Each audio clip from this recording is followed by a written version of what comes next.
part of Life Design is connecting as human beings and leveraging what designers call radical collaboration, is I will tell you 3 things about me that are important to know as we work together tonight. The first is the most important role in my life right now is that of dad. As you might have heard, I have 2 young boys who are with me here in Oakland. One is 5 and one is 2. They keep me energized, full of love, and completely exhausted. Number 2, in terms of my day job, I'm a fellow at the Life Design Lab at Stanford alongside John. And for about 2 decades, I've been involved in education as a nonprofit manager and as an learning experience designer. And number 3, if you are interested in 90s hip hop from New York, I was born and raised in Brooklyn, in meditation, in speaking about fatherhood or creative writing, please see me. It would be a pleasure to connect with you. And I'll pass it over to John. Hey, thanks, Chris. And thank you, Nicole. Like Chris, your intro of me was much better than this intro of myself will be, but I'll add a couple of things just for flavor. So like Chris, I am a parent. I'm a pretty new parent, and you may hear my pretty new daughter behind me here at some point. We welcome cameos. We love kids. We love cats. We love all things that happen to come up on your screens. So we welcome everything that surfaces this evening. One fun fact about me that perhaps is worth noting is that I am a meditation guide on an app called Calm. I have yet to be recognized by my voice though, and I can't wait to be. So hopefully that'll happen sometime soon.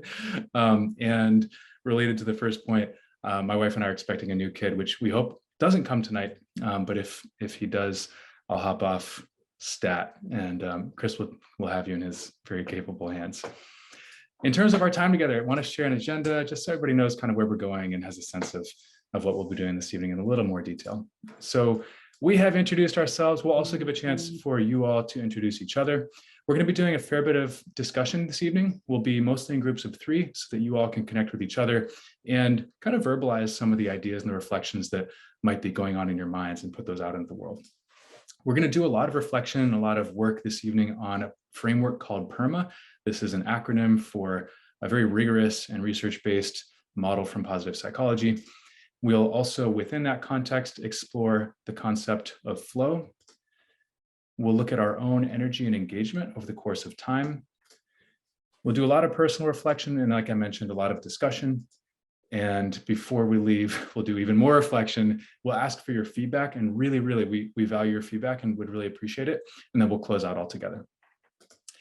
Couple housekeeping items, and then we'll dive into things. So use the chat function. Looks like everybody's doing this already. If you have any tech problems, we have an amazing team on the call here who can help out, or Chris and I can help if we're able. We encourage you to have your camera on for a better experience. You know, here in the main room, it's a better experience for us. Sometimes as a participant, I'm like, I'm going to keep it off in the main room. But when we do breakouts, would really invite you to share your video if possible, so that your partners and peers on the call can see you and connect with you. And like I mentioned, really appreciate your feedback and would value back that in the survey that we'll follow up with. Right now, though, I want to do something. We're going to do a few different interactive polls during our time together. If you have a second device, if you have a phone or a tablet, perhaps, you can scan this QR code. If you don't, you can input this tiny URL, polev.com/SFUDYL, or I believe Chris is going to pop this into the chat for anybody who doesn't have a phone.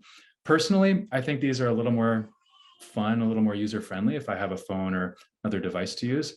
But what you should be presented with when you go to this URL is a prompt asking you what city or town you're in. And I see here on our word cloud that is populating now that we've got a lot of Vancouver folks, and I see one Oakland. That must be Chris. So we'll just pause for a minute.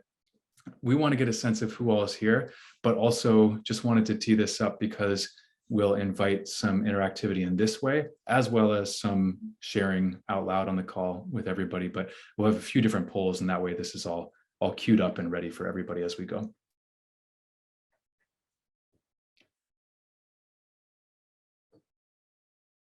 And Chris, I see you talking, but you're muted. This is pretty amazing. I think someone is dialing in from Manila. Oh. What a privilege to be spending time with you. Thank you for joining us. All right, so Chris, maybe you can take us into norms, and then we'll jump into our first discussion and get to know a few people on the call. Absolutely. So John and I have led workshops like these many, many, many times. And what we've discovered and what we've been told by participants are that, especially in the virtual space, there are certain conditions that tend to cultivate a kind of environment, the kind of conversation that allows us to be playful, joyful, but also vulnerable and allow us to connect with one another. And so hopefully these norms feel to you like they support you in that way as well. And so when we're here in plenary, and John has covered some of this, it would be helpful to stay muted unless you are contributing something. Background noise can easily be picked up by most mics, and that way everyone has a smooth experience. When we are debriefing some of the discussions and activities that you'll be engaging in, we may call on you. And one of the norms in this space is that you can always pass. So don't feel hesitant if you're not ready to share, you prefer not to share, to just say, oh, I'll pass on this one. And that's completely okay in this space. We invite you to be fully present. I have multiple screens in front of me. Sometimes I'm very tempted to check my email. It's always a bad idea when I do.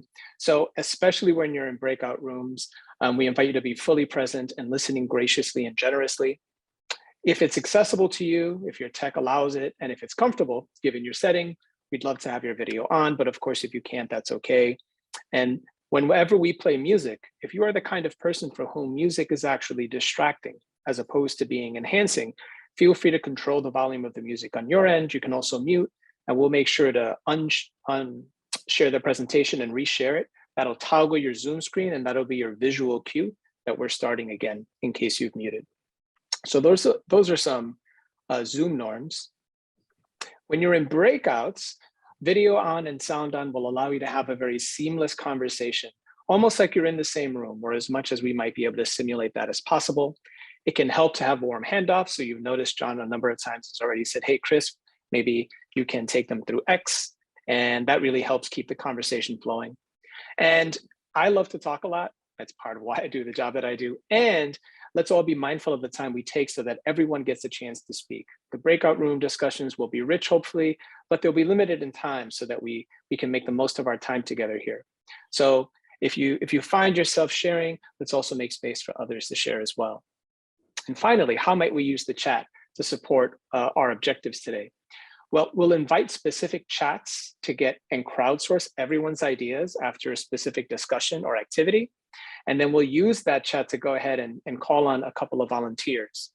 You can also use the chat if you have questions. If it's a tech issue, I might suggest private chatting, either John or me, whoever is not front of room, or one of the technical staff here at SFU. And during presentations, we've been told by participants that it can sometimes be distracting to have a lot of side conversations on the chat. And so we invite you to use it as it feels valuable, but not to overuse it. And finally, before moving into our first conversation, we have found that the following conditions really cultivate genuine, authentic, connective conversations. So the first of these is using I statements as opposed to making universal statements. So I think and I feel versus as everyone know or they say. Maintaining a stance of respect and a sense of a lack of judgment. Nothing shuts down idea generation or sharing quicker than being judged. We want to keep things confidential because people may share things here that in the confines of this container makes a lot of sense, but they may not want this repeated outside of this experience. If you hear something that's so exciting and inspiring that you want to share it, someone's story or remark, please feel free to get their permission first. Let's ensure that everyone has a chance to contribute, in large part because when you do life design, what everyone else is sharing of their experiences might resonate with you. So it's actually data that you can bring to bear on your own designs. And so we want everyone's contributions. It can be helpful to ask open-ended questions. Tell me more. How did that make you feel? Tell me more about that story to invite more input. It benefits you because you get more data, and it benefits the storyteller because as they tell the story, they're making meaning of their experiences. And finally, listening generously will support generative conversation here. All right. And I think we're ready for our first conversation. We are. And so the norms are, like Chris said, just a great way to set the foundation for a good time together and a really wonderful discussion and connection.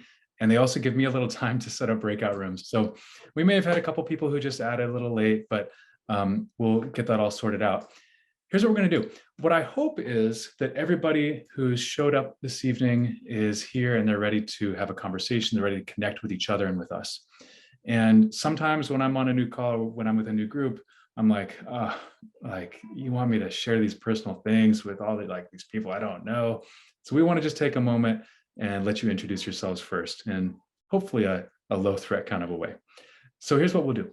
In a moment, I'm going to open some breakout rooms, and you'll be in a group of 3. There may be a group of 2, possibly 4 here or there, just depending how the numbers work out. But basically, you'll be in a group of 3. And once you land, just invite you to introduce yourselves and share a story via an object at hand. We'll have about 5 minutes for this total between the 3, so we can keep it simple. So if Chris and I landed in a room, I might just, this happens to be on my desk right here. I don't know if you can see it. This is an outlet plug. It says a little bit about my life and what's going on right now. So this is so that my daughter doesn't electrocute herself anytime that I'm not plugged in with my computer. So I, depending on time, I might share a little more, but you get the idea. Nothing super special, but whatever you have at hand and a little bit of elaboration and a story about it. We'll invite you, just for simplicity, to have the person who is alphabetically in the middle share first. Middle person alphabetically by first name. I didn't specify that on the thing here. Something we'll also do throughout our time here together is we will try to put all of the instructions in the chat, so that anytime you land in a breakout room, if you're like, whoa, that was confusing, what did he just say? You can just scroll down to the bottom of the chat and you'll see here, grab and share, show and tell, and instructions. So without further ado, going to open up the breakouts. If you have trouble, if you were someone who private messaged me being like, hey, I'm sick or something's going on, feel free to come on back here.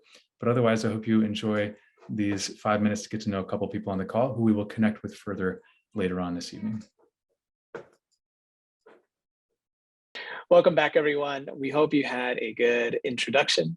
One thing to let you know is that you'll be with the same persons for a subsequent conversation coming up in about 20-30 minutes. And if you happen to be in just a pair, we're going to combine that pair with another pair so you can have a more generative conversation together. But what we'd like to do right now is actually introduce the framework that John referred to earlier. So part of the intention of this workshop is to provide some frameworks and tools that might help you gain a different lens or perspective on this concept of well-being. And with this new lens or concept, perhaps open up a space where you can generate new ideas around what actions that you might take to enhance your own personal well-being. So we hope that by the time you leave tonight, you'll actually have something that you'll do in the next week to try out and see how it impacts your well-being. And this framework that we'll be sharing with you comes from the field of positive psychology. And so a couple of notes here. Number one, this framework, or rather what we present tonight, is not going to be a summary in any way of the expansive field of positive psychology. We're just using a framework that's quite coherent with the approach that Life Design takes. And number two, if you happen to be a trained psychologist or a psychologist in training here on the call, if there are any gaps that John or I miss, please feel free to chime in and fill those in. In addition, if we get anything wrong, it is also completely okay to add your contribution to the space, because that's going to help enhance everyone else's learning as we go through this. Before presenting the framework, what I'd like to do is contextualize where this is coming from. And historically, the field of psychology had been, up to a certain point, concerned with and focused on pathology. So what was wrong with people? How might we fix that or help them? And then there emerged a group of psychologists who wanted to reframe the conversation, look at it through a different lens. And they asked themselves, while it may be good, it may create some benefit to look at what's wrong with people and how might we help them, why don't we also look at what's right with people and then figure out how to help people incorporate more of that into their daily lives? And so they started down this road examining the concept of happiness, because, who doesn't want to be happy? What they discovered was that the concept itself was necessary but insufficient. It wasn't expansive enough to really capture the full spectrum of the kinds of experiences that might lead to human thriving and that human beings wanted to experience. And so there was a second paradigm shift, the first being from pathology to studying what was working, and then the second shift from happiness to this notion of flourishing. And so one of the more prominent positive psychologists, Martin Seligman, proposed a framework for how we might intentionally manage our well-being. And that framework, which he presented in the book Flourish, is called PERMA. It is a portfolio approach to investigating and managing one's well-being, and it's composed of 5 parts. The first part of the acronym stands for positive emotion. Do you experience pleasure, joy, and happiness in your life? Engagement. Are you out there in the world doing things that matter to you and that capture your interest? Relationships. Do you experience connection with other human beings of various kinds, familial, friendly, romantic, etc.? Meaning and purpose.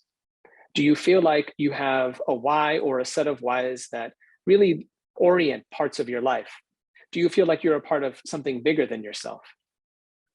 And finally, accomplishment, which is less about, awards and accolades, but more about, do you get done what you set out to do? And this particular list is interesting in that each of these things share 3 properties. So first, each has been shown through research to contribute to psychological well-being.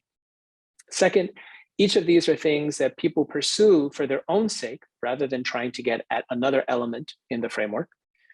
And 3, each can be defined and measured independently of the other, which leads and lends itself to further research. So that is a quick overview of the framework. And where John and I will take you is, over the next hour or so, is we're going to unpack each of these different elements such that you'll be in a position to then assess, where am I with my PERMA? Where am I with my well-being at this moment in time, in this season of life? And then using that data, hopefully open up a doorway that you can then walk through and take an action in the next week that's going to impact your well-being. And so in that spirit, I'm going to start off with P, positive emotion. And as I've already mentioned, positive emotion refers to pleasure, happiness, and joy. And these things are important parts of well-being. And there is a dynamic that psychologists call the hedonic treadmill that we want to be aware of. So the hedonic treadmill works like this. Let's say you get a taste of something that gives you a happiness boost. Maybe it's more money at work, or maybe it's the proverbial sex, drugs, and rock and roll. And you get this boost of happiness. However, as psychological tests have shown over and over and over, all boosts of happiness, or rather any emotion, will attenuate back to a set baseline. Now, this baseline is different for each person. And so once it has reset, we can find ourselves craving or desiring more of that boost. And we can make the mistaken assumption that if we just get more of that stuff that gave us the boost in the first place, then we'll have happiness in our lives. If I get that promotion, I'll be happy. If I make it big and famous as a rock star, I'll be happy. Inevitably, what happens is a person gets that thing, they get the boost of happiness, and there again, you get the attenuation. And then you can find yourself on this cycle, continually pursuing that thing at the exclusion of the other elements of your well-being. And that's where you can fall into trouble. And so the hedonic treadmill, as you do this assessment, you can ask yourself, where am I with joy, with pleasure, and happiness? Do I experience these things? Do I feel like I have enough of those things in my life? And you might also want to ask yourself, is there any aspect of my life that's acting like a hedonic treadmill? Some of you might be saying, well, you know what, sex, drugs, and rock and roll are not my thing, so this is probably not something for me to worry about. Well, what's interesting is that many success models are actually predicated on this dynamic. People do things that they might not necessarily like doing, that might have some sort of negative impact on their life or their well-being, but there's a promotion, there's some sort of status signal, there's more money that's dangling as a carrot that can keep us locked into this chase for many years, even when it goes against our best interests. And so as you take the assessment, keep the hedonic treadmill in mind. And so now John is going to take you through this notion of engagement through the lens of energy. Yeah, thanks, Chris. And so we're going to proceed through this model, and we're going to dig a fair bit deeper on this engagement piece and look at it through a couple different lenses. Now, Chris shared a little bit about positive emotion, a little bit about one of the drawbacks or kind of traps we can find ourselves in, and also how some of the systems around us that we may operate in are predicated on that kind of hedonic treadmill. We're going to consider together engagement and energy in engagement, and think about the course of time over a day or a week, and how our energy ebbs and flows, and also how we might be more and more engaged. So engagement, in terms of this model, at its basis, it's really this sense of deep involvement, being engrossed in activities. A classic form of engagement and a classic term that we might hear is that of flow. And flow is this deep engagement. We might feel that time is standing still as we're doing an activity. We're just completely involved. Perhaps we feel a sense of ecstasy or joy, maybe some inner clarity. Even if the activity is something very physically active, we can feel kind of a calm and inner clarity or serenity. So flow is a term, I believe it was coined by Mihai Csikszentmihalyi, who's another positive psychologist. And it's kind of like a classic example of this type of engagement that shows up in the PERMA model. We want to consider flow, and we'd like you to consider where in your day or days flow shows up and in what types of activities. But we'd also like to think just more generally across time, how our energy ebbs and flows, and what types of activities give us energy and what types of activities tend to drain our energy. So when we consider flow and we understand flow, again, within the context of some of the systems or situations we might find ourselves in, something we see is that when we have a balance between the level of challenge and our level of skill, we're more likely to experience flow. So this is like me playing basketball with people who are my general skill level, whereas if I'm playing with some young kid, I may feel bored because my skill level is relatively high compared to theirs. Whereas me playing with people who are really good might feel some anxiety, some anxiousness, because my skill level is relatively low compared to theirs. So this challenge skill balance is conducive to entering into states of flow and that type of engagement, as are clear goals, immediate feedback, and the ability to focus in a really deep way. So again, we can see how this shows up in terms of that engagement piece of PERMA. But in terms of energy, we'd like to look a little more broadly across a day or a week. And we'll do this using a tool that we call the energy engagement map. And I'm going to walk you through an example of my own from a day this week, invite you to do your own, and then we'll take some time in those breakout groups to discuss what came up for us. So first step in this, what I did as I did this was I listed out and thought through my day yesterday and what activities gave me energy or drained energy from me. So things that I did yesterday included answering emails. I did a lot of that. I happened to commute and had some meetings, teaching in the afternoon, family time with my kid and my wife, cooked, played basketball. Actually, these were not in that precise order, more email admin and some reading. So these were some activities that made up my day. And what I'll do with these then is just consider on an XY axis, X being time from morning to evening, basically my waking hours, and then energy on the Y axis in terms of whether an activity gave me energy or whether it seemed to drain energy from me. So here's how mine looked, and then we'll consider how we might do this for ourselves and also what some incremental changes we might make to enhance our energy and engagement might be. So here's mine. Morning play. This is like my term for in the morning when our daughter wakes up, we just like bring her onto our bed and play for a while. Super energizing for me. Commuting, no surprise, not super energizing. As my morning proceeded, I had a nice coffee at work. I followed that by emails, which are just like my worst drain, I think. But I was able to get some focused work time in. Later morning, more email, more work. That was a bit less focused for me. I had an early lunch, afternoon meetings, love my colleagues, and these happen to be Zoom, and it's just like, oh God, y'all been there. Teaching, big energy boost for me, although it does sometimes drain energy depending on context. More meetings, and then after work and evening, playing basketball. Cooking happened to be rushed, had some more playtime and then bedtime. And on this particular day, ended up doing some emails and work later on. Something I noted too, just thinking of that flow style engagement, was where this showed up for me. So I did feel like I had something similar or approaching flow in that focus work chunk when I played basketball. And, I don't know about the challenge skill balance. Like, I don't know how much skill I need to play with my kid, but I felt really engrossed. And so I decided that that would be a flow state as I defined it. What I can do then, having just charted this over the course of the day, is just see what I notice. And some things that I personally noticed were that my flow activities on this day tended to be uninterrupted, whether it was work or play, that I was energized by physical and by social activities, and that my draining activities often involved my computer. Y'all are great. This is not a draining one. I'm really energized right now.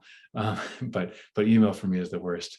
And also I noted that the context is important. So in this case, I was pretty rushed with dinner. And so I found it draining. Whereas sometimes I like slipping into that, and it can be a really energy giving activity. And then finally, I might note, what are some accessible changes I can make based on these noticings? So some thoughts that I had about this specific day included, might I time box my email better so that it doesn't bleed into different parts of the day and detract more energy?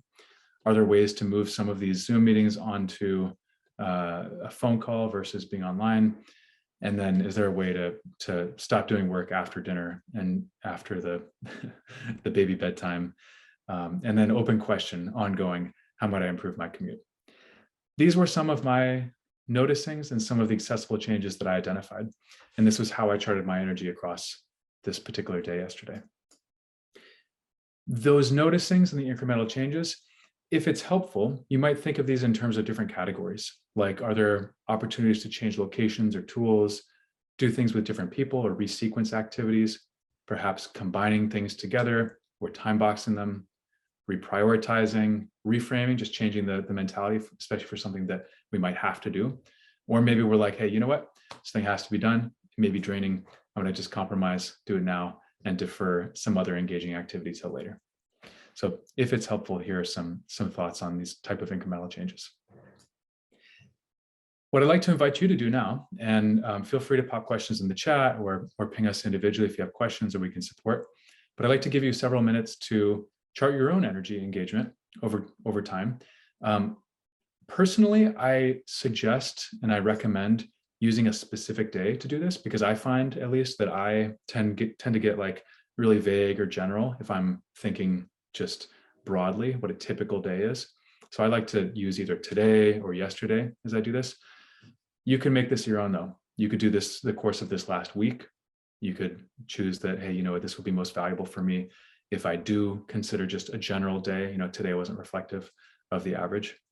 But in any case, I invite you to list and chart your activities over time, the time frame you've defined.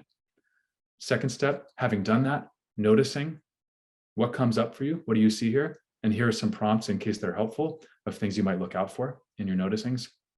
And then finally, identifying any opportunities for simple and accessible changes that you might make moving forward to perhaps bring more energy giving activities into the day or decrease or mitigate the impact of some of those that drain you. Like I mentioned, feel free to pop questions in the chat. We will take a few minutes to do this on our own. Invite you to just use a piece of paper, notebook, scratch paper, whatever you have handy to do this, but do suggest writing it by hand. And then after those several minutes, we will return to breakouts to have a conversation with each other and just share what came up for us, what some noticings were. Like Chris mentioned, if you were a group of two or if one of the people dropped, we'll combine you into a group of four because it tends to be, I think, a little bit of a better conversation. All right, enough of me talking. I'm gonna pause here. I'll share a little music and I'll keep this screen up just in case it's a helpful reference. And we'll give you a heads up before we go out to breakout rooms and give some instructions.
All right, I do see some people working still, but I want to be sure that we have a good chance for a good solid discussion. So wherever you are, it's a great place to be. No need, there's no finishing. There's just continual iterations and improvements. So don't worry if you feel like you still have some reflection to do. For right now, though, here's what we'll do is we will return to those same groups, although like I mentioned, if you were a pair, you'll be paired with another pair. And once we land in these breakout rooms, we'll invite you to share 3 highlights from your map and or some of the ideas you had, the noticings or ideas you had for incremental changes. So invite you all to all share, all 3 or possibly 4 people share 3 highlights. And then once everybody's shared, just reflecting back to each other, things that you heard as your partners described their maps or their engagement or their ideas, or any other generous or generative comments on the reflections that you hear. Chris, anything I'm missing or anything that's come up in the chat that we should attend to? The only thing I might say is there was a wonderful question chatted to me about what if something is relaxing? Where do I put that? And so because we're looking at engagement from the PERMA model through the lens of energy, one might ask, is the relaxing activity something that enhances your ability to engage with the world or something that is neutral or detracts from it? So the example that I gave this person was when I meditate, the relaxation I get allows me to be more engaged. When I binge watch Friends, which I do often, I find it super relaxing, but it's a great sleep aid, not so much a proponent of engagement. So that's how I might differentiate that. Right, you learn new things about your colleagues every day. New things to embarrass your colleagues with at future meetings every day. For now, though, this should be about you all. So, hey, we're going to take about 12 minutes in this breakout, which I hope is just the right amount of time to actually have a rich conversation, but not so long that you're then sitting twiddling your thumbs at the end. If you have any trouble, if there's anything that comes up that you need to attend to, you should be able to come right back here to this room. Otherwise, though, I will put these instructions in the chat, sharing 3 highlights, and please do just keep an eye on the timer. Invite everybody to share before then discussing all together so that the last person doesn't get kind of shortchanged at the end. And I did get a couple private chats just like, hey, I'm in a library or I'm in a space where I can't be on mic. I may not get to you all before I open the room, but you can come on back here. And then likewise, I think I've accommodated everybody, but come on back, let me know if you need anything. And otherwise, without further ado, let's hop out and have this conversation. Prompts, as always, are in the chat in case you need those as reference. So I hope that I didn't cut off too many people mid-conversation. I hope that everybody had a chance to connect with each other and to share and to reflect a little bit, and also just hear what came up for other folks in their breakout room.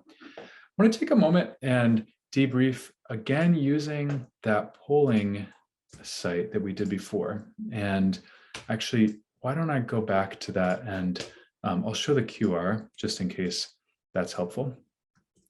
And what I'd like to invite you all to do is consider which type of accessible change, and perhaps you might like to put in another different one. Which type of accessible change seemed really like a good fit for you? So I think the way they phrased this, oh gosh, these are out of order now. My apologies. Try to add oh no, there we go. All right, so which type of accessible change, which type of change is most accessible to you? And so what we can do here is we should be able to respond to this poll. This may have included reframing. It may have included compromising and deferring. So we'll just pause for a moment and see what came up for folks. And I'll share again this, just in case it's a helpful reminder. Here's the list of things that we included, but again, you may have had other thoughts or other types of changes that came to mind for you. All right, return to the poll. This is beautiful. Time reframe. So it may have been time boxing and maybe something else that doesn't come through very easily in the word cloud. I love the boundary setting that I see here. Wow, and somehow this just like reset. Maybe it restarts from the beginning. I've never seen that happen. In any case, thank you all for sharing this, and thank you for reflecting on this and sharing with your partners or colleagues on the call. We want to take a moment and also just debrief here as a group and do a little bit of verbal or conversational debrief. So if I could, I'd love to invite you all to just share in the chat whatever came up for you, what you noticed in your energy engagement map. So perhaps one of those highlights, and also not just the general category, but maybe a specific change or adjustment or some kind of thing that you might introduce into your day or week that might help enhance energy. So what we'll do, I'll just pause for a minute. Would really appreciate your thoughts in the chat. And then I'll invite a couple people to share verbally. Chris mentioned earlier, no pressure to speak out in front of everybody on this call, but we would love to get some voices in the main room, not only in the breakout rooms. All right, so pausing here with the prompts up, and in a moment I'll take down the prompts, but for now, take a look at the chat and pop your thoughts in there. Thank you, John. And so just to recap very quickly, we've been going through this concept of PERMA together. And we started off with P, and then we talked about engagement through the lens of energy, and you did the energy mapping exercise. So now let's move to the rest of the framework and then invite you to do an assessment on the framework as a whole. And so where we're going to go next is relationships. And there was a remarkable study that started in 1938. It's called the Harvard Study of Adult Development. And it started off by following a group of men from Harvard, and it followed a group of men at Harvard because women at the time were not admitted into the college. And they followed a control group, essentially, of men from Boston, from a working class neighborhood. And what they were hoping to discern by following these men for the entirety of their lives was to collect enough data to then determine, okay, what are the things that lead to longevity and to health later in life? Is it status? Is it power? Formal power because of your title, or informal power because of your status in the community? Is it access to financial resources? What is it? What are the things that lead to long life and to healthy life later in life? And what they discovered after following these men and eventually expanding the study to include their partners and their children, and following all these people for many, many, many years and collecting all this data, and the study is still ongoing. What they discovered is that the single largest predictor of longevity and of health later in life was the state of one's relationships at the midpoint of life. What's remarkable is that it is as determining a factor as whether you are a lifelong smoker or you deal with chronic alcoholism. And what that drives home for me in particular is that the state of one's relationships and its impact on one's well-being isn't just about emotional well-being. It isn't just about mental health. It has a felt physical impact. And I think one of the reasons why this resonated with me is because, like many other of us on this call and in our culture, we tend to be very focused on achievement and accomplishment. And sometimes I've done that at the expense of the relationships in my life. And what this was a very important reminder to recenter the importance of relationship, not just because of their intrinsic value, but because of the impact it will have on my own well-being now and later in life. Now, there might be some of you on the call who are maybe in your encore years and you're saying to yourself, okay, well, this is really helpful data, but I may be getting it a few years too late. And as John and I were prepping for this session, he shared a really remarkable story with me about his grandmother. I'm wondering, John, if you might feel comfortable quickly sharing that story with the group. Oh yeah, absolutely. Like Chris mentioned, we were, as we always do, just prepping and discussing who would teach what and how how we might connect with you on.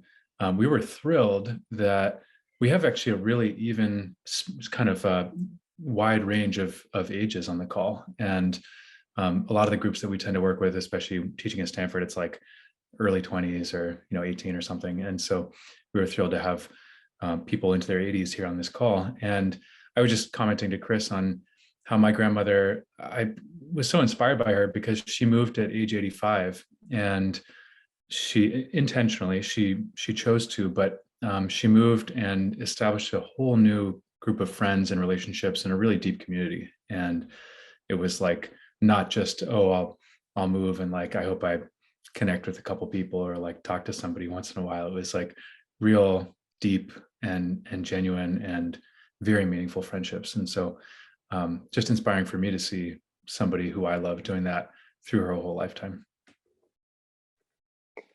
And so one of the fundamental assumptions of life design as a framework is that there isn't necessarily a destination. There isn't a, hey, I've arrived and I have it figured out, but rather there's a continual figuring out. And that's where the designer's mindset can be quite helpful. And so it's never too late. And I think as John's story about his grandmother shows, it's never too late to incorporate relationships into one's life and to then benefit from the enhancements that that brings. And so that's relationship, that's R. And so when you do this particular assessment, you can ask yourself, what is the state of my relationships right now? Where might I want them to be if they're not where I want them to be already? The M, if I might remind you, is about meaning and purpose. Do I feel like I'm a part of something bigger than myself? Is there a why or a set of whys that guides and orients my life? And as you ask yourself this question, as you assess where is meaning and purpose in my life, how do I feel about it?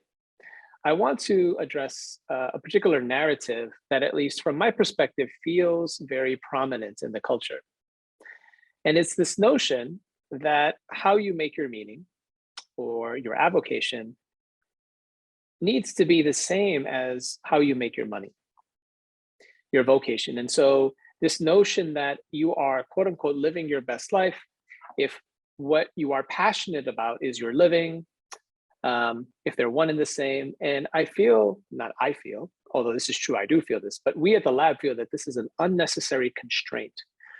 And so one of the things that we would invite you to do is to reframe. And I feel like human history, as well as other thought experiments that you can run, give us a glimpse as to why. So first, from a human history perspective, for much of human history, most of humankind, most people have not been in a position where how they make their money can also be completely and perfectly aligned with what they're passionate about or what they make meaning from. So a great example of this is my abuelo, my grandfather from Puerto Rico. He was a lifelong farmer.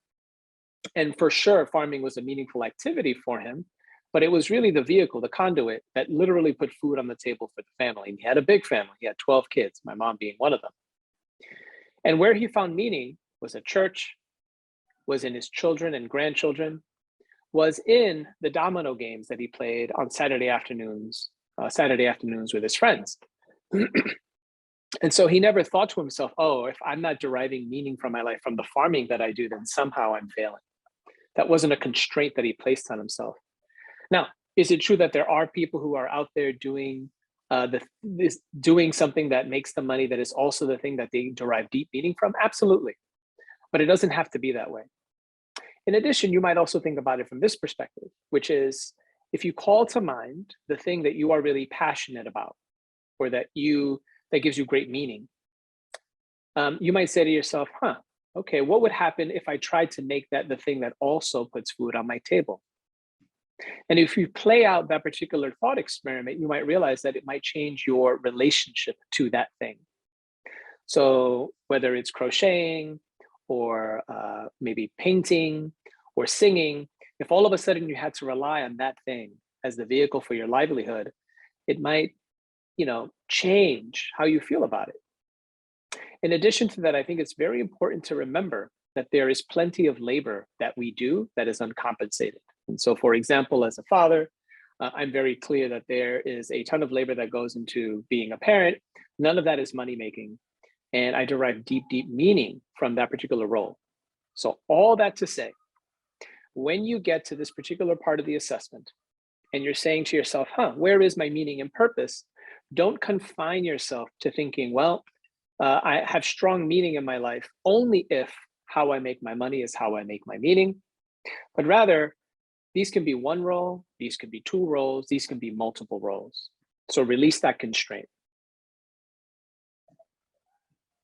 And so I'm curious right now to hear from all of you what you think about work. Is it a vocation for you in this season of your life? Is it an avocation? Neither or both? I'm just curious to poll the audience. And you can go back to the link. You can also use this QR code to access this particular poll. And let's see what's alive in this particular space.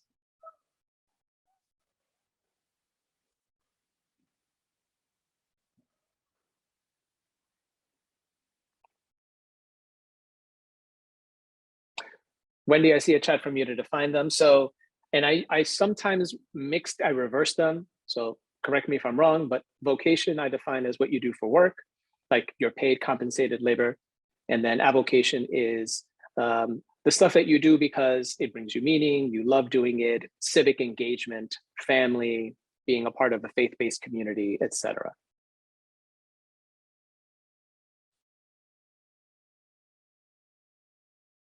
All right. And so as we can see here, there's a bit of a spread. For many people, work is either your vocation, what you do as paid labor, or it's both. Many of you, it seems like you are engaged in work in your day-to-day lives that also brings you great meaning. And that's a great thing for sure.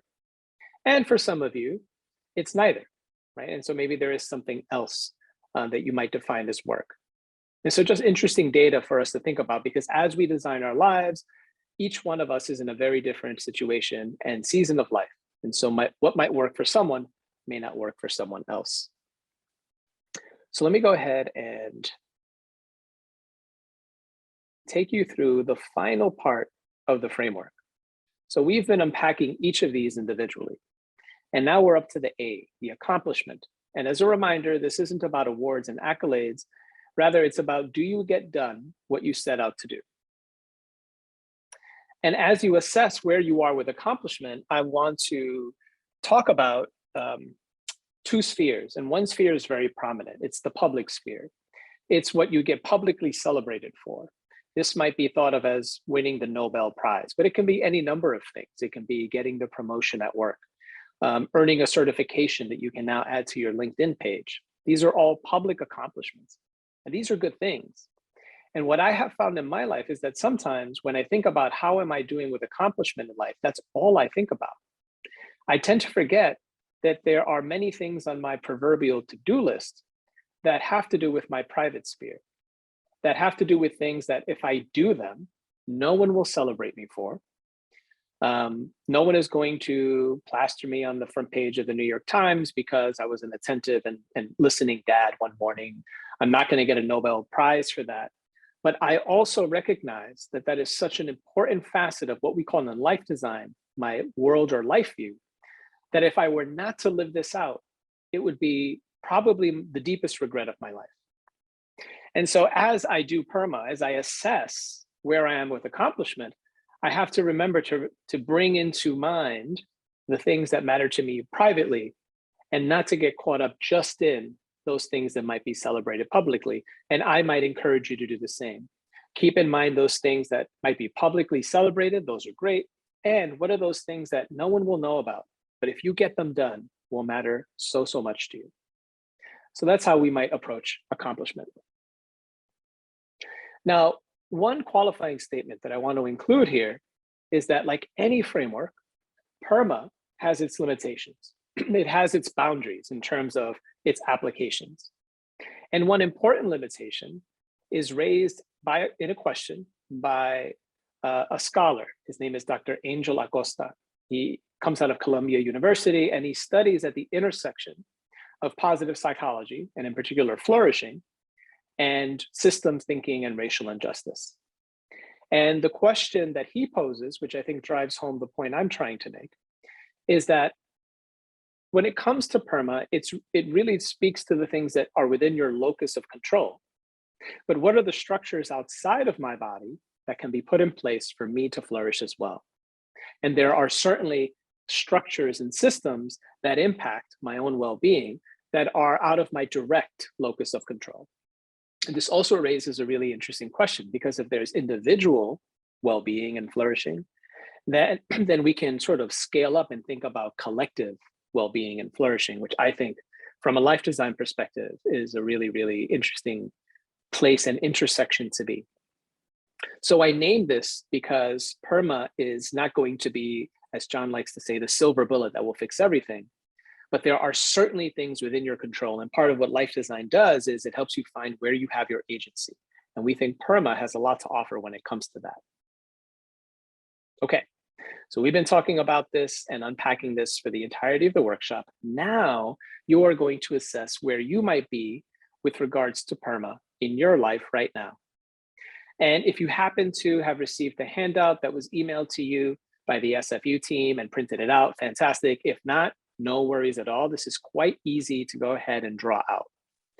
And what you'll do is you'll represent each component part of PERMA as a fuel gauge. And then you'll mark where you are with each component part, either as empty, full, or somewhere in between. And the reason we ask you to engage with visual thinking before jumping into, let's say, a journaling exercise is because 75% of your brain is wired to process and engage with ideas and information in a visual manner. And that 75% does not directly talk to the 25% of your brain that's wired to engage with things and problems in a language-based way. And so it's often said that designers draw to think. And so in the same way, when you begin to bring visual elements into your explorations and reflections, you're actually leveraging parts of your brain that maybe you don't use all the time. And that's why we use visual thinking. So you'll draw the 5 component parts, and I would invite you to add a component part that is very specific to you. So again, we want you to make this framework your own. And so you might notice, hey, I get all of this and all of these parts do impact my well-being, but wait a minute, I don't see X in that framework. And for me, that X happens to be solitude. When I don't get enough time by myself, I mean, truly by myself, no kids, no wife, I love her dearly, no one. I get ragged at the edges, and I can see that in my rising levels of impatience, a feeling of frustration. The interior landscape changes. And so when I do this assessment, I add solitude. And then I just mark each fuel gauge. Where am I with each? And then I step back and I notice, and then I think about accessible changes. So you'll begin to see that there's a cycle here, much like the energy map. And so this is a real example that I just did to show you where I am with PERMA. And the plus there just signifies that we invite you and encourage you to add a gauge or more that reflects other elements that impact your well-being. So with my positive emotion, I'm actually kind of low. I'm very happy as a dad. I'm very happy with my family and work, and I'm not finding enough time for play or to be with friends. My engagement is really through the roof. I'm very clear on the work that I do and why it matters to me. It interests me. Same with my home life. So engagement feels good to me right now. My relationships, and I've been feeling this for a while, I think could use some work. Again, in particular, I'm not reaching out to my friends as much. Most of my time is focused either on extended family or my direct family here at home, and I miss them. I really miss the kind of energy they give me, which is quite unique and different than my family. Meaning and purpose like engagement for me feels off the chart. I'm super clear on my why every single day. Maybe this is a new father thing, but that's how I feel. And with accomplishment, I think I'm doing okay. I really love my professional work, but there are things on my personal to-do list that I haven't gotten to, and it makes me wonder why. One of those, by the way, is learning how to swim. That's been on my list for a while, and I think it's a fear of the water that's keeping me back. And then with solitude, let me tell you, I'm not getting any alone time right now. Working from home, kids are often home if any of their classmates are sick, just out of COVID safety. Yeah, it's a challenge right now. So that's me. And what I do then is I start noticing, okay, where might I want to bring some attention? And in this case, maybe it's relationships and positive emotion. And then I start ideating like a designer. What are all of the ways I might incorporate more relationship time in my life? Or what are all of the ways I might incorporate more play in my life? And then I think of something I might actually end up doing. For example, in my case, I might have a 2-for-1. What if I invite some friends to go on a hike next week and try to get 2-for-1, see how that makes me feel. And if it feels good, maybe I make it a recurring activity. So that's what I'm going to invite you to do. Like John, I'm going to play some music. And while you work on this, I invite you to draw your fuel gauges, add any components that you see fit. Go ahead and mark them, empty, full, or somewhere in between. And then just jot down some thoughts. What's working, maybe what's not working, and maybe 1 to 2 accessible changes you might be able to make. And a heads up, you'll be sharing this in discussion, in the same discussion groups that you've been a part of. And I was just about to ask if anyone had questions. And now help me understand, is it Yasmin or Yasmin? What's the appropriate way to? Yasmin, yes, yes. Yeah, I'm having a hard time discerning between the difference between positive emotion, engagement, and a little bit relationship. So I understand positive emotion is kind of like what gives you pleasure and joy. And then engagement, we were talking about like the activities that give you or drain you of energy. And then I'm assuming relationships is just like, I guess, how often you, I don't know, see your friends, or I don't know, just specifically relationships, I guess. But I'm having a hard time kind of discerning between the three is, yeah. Yeah, so thank you so much for your question. I suspect others on the call also have that question. And that's because even though we treat them as component parts to help with assessment and to help with figuring out, well, where do I want to put my limited time and resources for the next week? They're very interconnected. They feed each other, there's overlap. And so I think you bring up a really excellent point. One thing I might say is that with engagement, we explored engagement through the lens of energy. And that's just one lens. There's like a whole other framework to think about engagement through this lens called mastery, autonomy, and purpose, et cetera, et cetera. So if you're sort of getting stuck on the differentiation between the three, I might differentiate engagement as, for the things that you are out there doing, do they interest you? Do they feel important to you? Do they matter to you? And if those activities do, then you're probably highly engaged. And if you're completely bored or disengaged or don't want to do anything you're doing, as another extreme, then maybe engagement right now in this season of life is on the lower end. And maybe that might help from something like pleasure and happiness and joy, and sort of the relationship piece, which is, are you connecting with people as opposed to being engaged in activities per se? Is that helpful at all? Yeah, that was really good. Thank you. Okay, I'm so happy. All right, so you'll have a few minutes to work on this. I'll go ahead and play some music. Any other questions, please do feel free to chat them in. And John or I will be monitoring the chat to go ahead and help you out.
Okay, so jot down a last thought that you might have.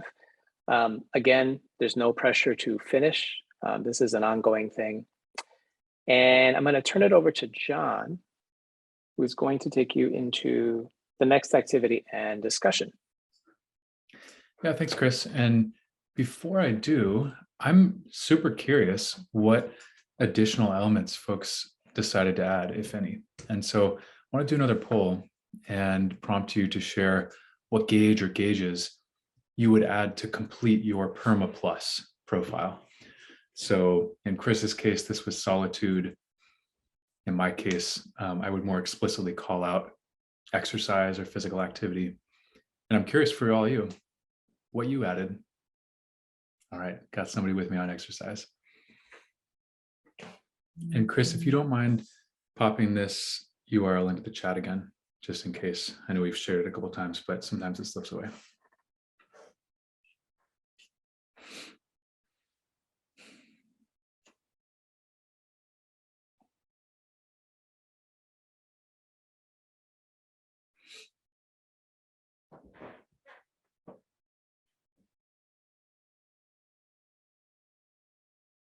This is really cool to see. Thank you all for sharing this. And if you haven't yet, certainly welcome your input. Curiosity, that is really cool. And it may have come alongside some other phrase or word. You know, these just show up as individual words here, but I love seeing that. So exercise, health, creativity, maybe physical activity or physicality, mental health, meditation, learning, connection, environment, self-care. Thank you all. And feel free to keep them coming. But for sake of time, I'm going to hop back over to our main presentation. And we're going to take another opportunity to connect with those same folks from our breakout group. And we'll do a similar length and similar style of sharing. So here we have our instructions, very similar to how we discussed and reflected on our energy engagement maps. In this case, we'll invite you to land. You'll be with the same group of 3 or 4 and encourage everyone to share their PERMA assessment or a highlight, and also any ideas for incremental changes. And then once everyone has shared a highlight or a thought or something that came up for them as they reflected on these elements, perhaps also the component or components that you added for your PERMA Plus, then everybody together discussing, what did you hear? What stood out to you? What do you want to reflect back to people that you noticed and what they described? Any additional ideas for incremental changes, or any other generative or generous comments that you have for one another? So same style, same format, and hopefully same groups, although just time-wise, I know we've had a few people drop, so you may be shuffled a little bit. Apologies if that's the case for you. And same as before, I'm chatting these instructions in case you need the reminder or it's helpful once you land out there. With that though, we'll have again 12 minutes here, and then we'll close out our session together, debrief, and close for the night. All right, enjoy the conversation. See you soon. Hey, welcome back. I hope that was an okay amount of time. I hope you had a great discussion and just continue the conversation with these folks.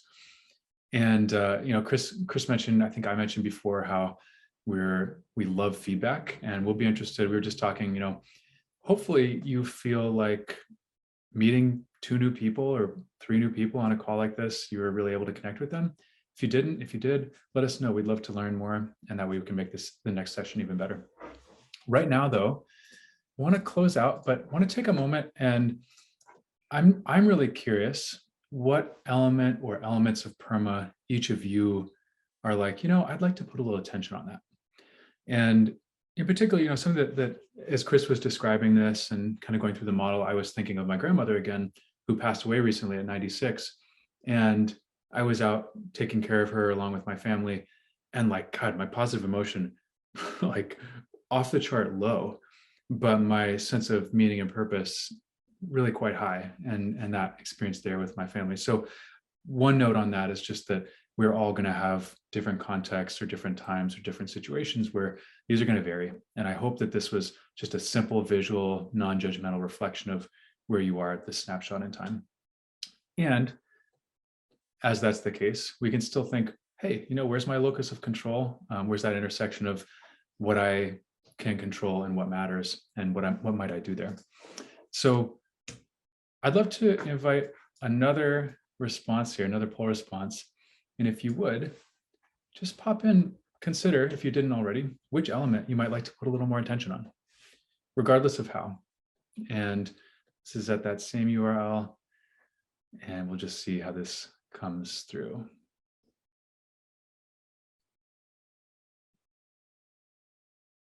And as always, I imagine you all are familiar, or you figured it out by now, but the bigger a word gets, the more times it's been mentioned. So relationships, meaning, wow, okay, everything. Tuna. If you were wondering whether this is actually real and actually live, Tuna, you have just proven that it is. So thanks. Also bumblebees. Okay, I love it. We're at the stage, 7 minutes to go. People feel like, all right, we're comfortable, we're cool. We can throw some stuff in here. I think that there is like a profanity filter, but I'd rather not find out. So before we do, Chris, maybe you can take us through some takeaways. Sounds good. All right. So just to wrap things up,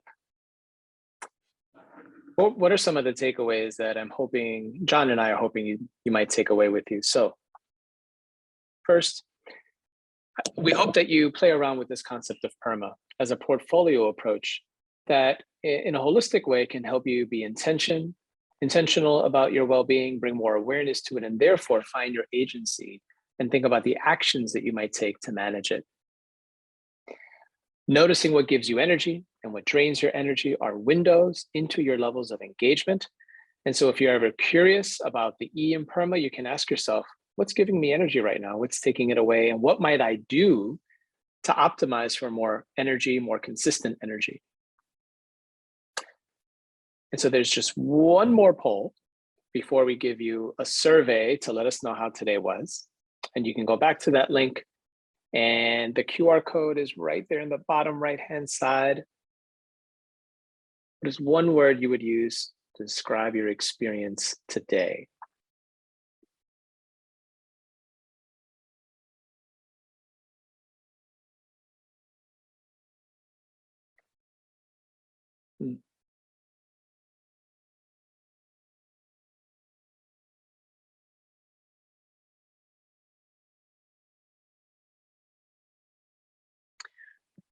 Thank you, everyone.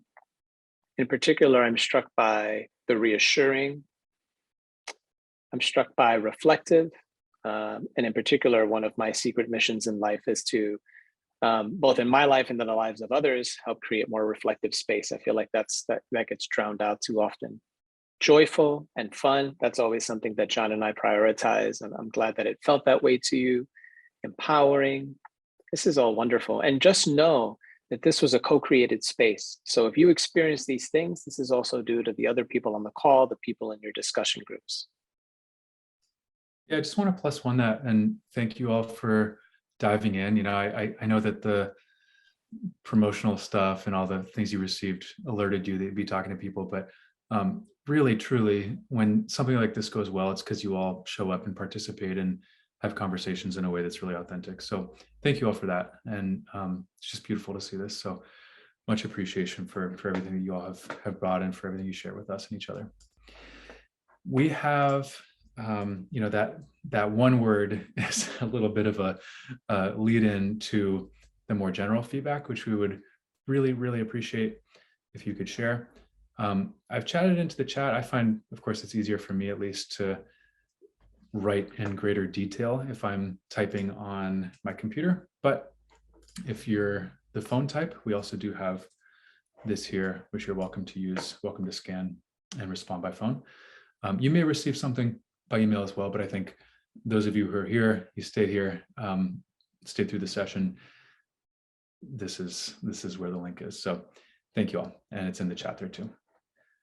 And with that, just thank you so much. Big appreciation for you all. Thank you to our hosts for the invite. And thank you all who participated today for being a part of this. And Chris and I will both, unless I have a baby, I'm like praying to God I don't, but I mean, my wife, but unless I have a new baby in my family, I'll be back next week, as will Chris. If I do, then like our boss will step in or something. But thank you all, appreciate it. And we'll see you next time.